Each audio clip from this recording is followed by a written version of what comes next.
Hey, what's up everybody and welcome back to another movie review. And okay guys, I'm gonna level with you. I really liked today's movie. Really.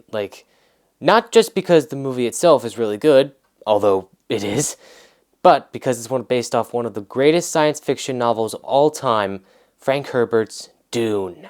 Although I'm pretty sure a lot of you out there have never heard of this before, Dune has gained a very big reputation in the world of science fiction. Not only is it the best-selling sci-fi novel of all time, but it has had an influence on countless sci-fi properties that came after it, including Star Wars.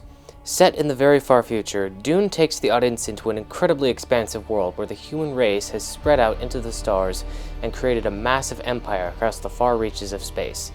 Within this feudal society, great noble houses compete for power and dominance while other powers secretly work towards their own goals in the shadows. The story begins as young Paul Atreides was preparing to leave his ocean homeworld of Caladan, as his father, the desolate Atreides, has been given a command by the Emperor of the known universe to become the new ruler of Arrakis, a hostile and desolate desert planet populated by tribes of fierce nomadic warriors known as the Fremen, as well as giant terrifying sandworms with an appetite for anything unfortunate enough to find itself stranded in the dunes. Arrakis is the only place in the universe where the spice can be found. The spice is the most valuable resource in the universe, and is used for many important reasons within the Empire. Unbeknownst to Duke Leto, the Emperor is secretly plotting with House Atreides' longtime enemies, the cruel and sadistic House Harkonnen, to destroy the Atreides when they arrive on Arrakis, as he views House Atreides' growing popularity as a threat to his power. Now, I must admit, I only read the book once, and it wasn't that long ago, so I can't say I'm a huge Dune fan, but I definitely enjoyed it enough to get excited for the upcoming movie. This is not the first time people have tried to adapt Dune into a feature film.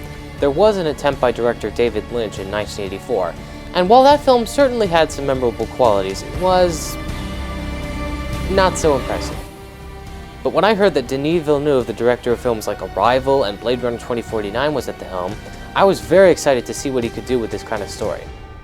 This is one of those unfortunate films that was supposed to come out last year, but was pushed back due to COVID-19.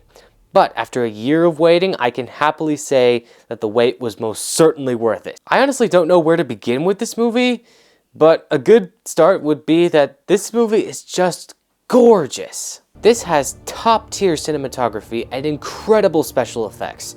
The filmmakers have recreated Frank Herbert's world beautifully.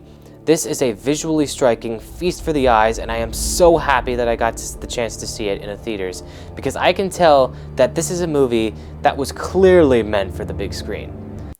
I also have to mention the incredible musical score by Hans Zimmer. I mean, can this guy do no wrong? Honestly, I mean, he's given us so many great film scores, and now he's given us this, and it's just, it sounds big and epic, but also kind of otherworldly, and it fits this film perfectly, and I loved listening to it, and if my ears could say thank you, they definitely would thank me, because I also have to compliment the performances of the cast. I was kind of skeptical about Timothée Chalamet as Paul Atreides, but I think he played the part very well and managed to get the essential elements of Paul's character down. Other performances like Oscar Isaac as the Duke Leto, Rebecca Ferguson as the Lady Jessica, and Stellan Skarsgård as the Baron Harkonnen are all amazing. Now, of course, this movie doesn't really adapt the entire story of the first book. This is only the first part and covers the events of roughly the first half of the book. The second half will be covered in part 2, which I have heard is officially happening. There are other books in the Dune series, but only time will tell if they decide to adapt those as well. But for what we have right now, I'd say this is a pretty impressive film. It's easily the best adaptation of the book I've seen, and it works not only as an adaptation, but also as a standout piece of filmmaking, and I absolutely loved it.